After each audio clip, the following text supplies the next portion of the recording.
ఆడవాళ్ళకి మనోబలం, దేహబలం తక్కువ కనుక మన ఇండియాలో వాళ్ళ బొమ్మను బయటికెళ్ళినా, ఇంకోటి ప్రాబ్లమ్స్ నుంచి వాళ్ళని వాళ్ళు ప్రొటెక్ట్ చేసుకోవడానికి ఇండియన్ చట్టం చాలా ఫ్లేవర్ ఇచ్చింది.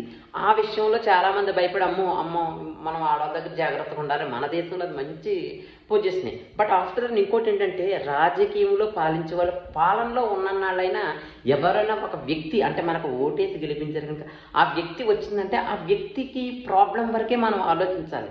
పర్సనల్ లైఫ్లో కంటే అది పరమ తప్పది. అది అసలు దీన్ని నేను ఖండిస్తాను. ఆఫ్టర్ దెన్ ఇప్పుడు నిన్ను ఎవరన్నా ట్రోల్ చేశారనుకో, నన్ను ఎందుకు ట్రోల్ చేస్తున్నారని అమ్మ నా బూతులు తిట్టానంటే ఇంకొకటి వచ్చి అడుగుతాడు, నువ్వు వాళ్ళ అమ్మని ఎందుకు తిడతావు, వాళ్ళనే తిట్టు అంటావు.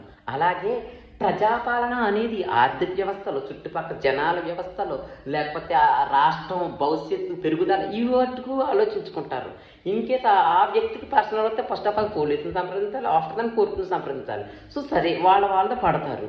సోషల్లోకి వస్తే తైతట్లాడిన తర్వాత ఆ పైన అధికారిని మనం అనలేము. ఎందుకంటే ఒక వ్యక్తికి అంత టైం ఎక్కడుంటే సరే అందాం అనుకుంటుంది. నిజంగా పెద్ద కష్టం వచ్చేసిందంటే ఏం చేస్తాం అంతవరకు ప్రశ్నించాలి.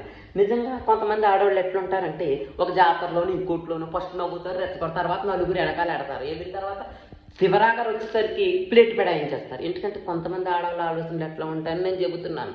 అంటే జాగ్రత్తగా ఉండాలి. నన్ను కొంతమంది అంటారు, నువ్వు చేతులకు గాజులు తొడుక్కున్నావు, మేము మగవాళ్ళు ఎగురుతామంటారు. నువ్వు చేతులకు గాజు ఎగురుతావు, నలుగురు ఎగురుతావు, రేపు పొద్దున్న తిరగబడ్డానుకో నీ చేతులకు గాజునేమో కానీ సంఖ్యలు ఈజీగా పడిపోతాయి. ఏంటంటే జనాలు ఏదన్నా చిన్న ఇన్సిడెంట్ వచ్చిందంటే సోషల్లో తగ్గుతాయి. అది కరెక్ట్ కాదు. డేటింగ్ చాటింగ్ అనేది ఎంతవరకు అవతల వ్యక్తి ఆలోచన చదవలేనంత తింగరోళ్ళు ఎవరో లేరు కదా. నీకు ఆ వ్యక్తి ఏ పొజిషన్లో ఉన్నాడని తెలిసిన తర్వాత నవ్వుతూ వదిలే, తర్వాత నవ్వుతూ మాట్లాడిన ఆ వ్యక్తి అలా ఉన్నాడంటే అక్కడితో ఆదుకోవాలి. అది నువ్వు చాలా ఉంటుంది మన లైఫ్ అన్నది. అర్థమైందా? 4 రోజులతో అయితే క్లాస్ సోషల్ అయిపోయిన తర్వాత నీ ఫేస్లు ఆ ఫేస్లు ఐడెంటిటీ రేపు పొద్దు నువ్వు కూడా తిరగాలి కదా. ప్రతి దానికి సోషల్లోకి లాక్కురా.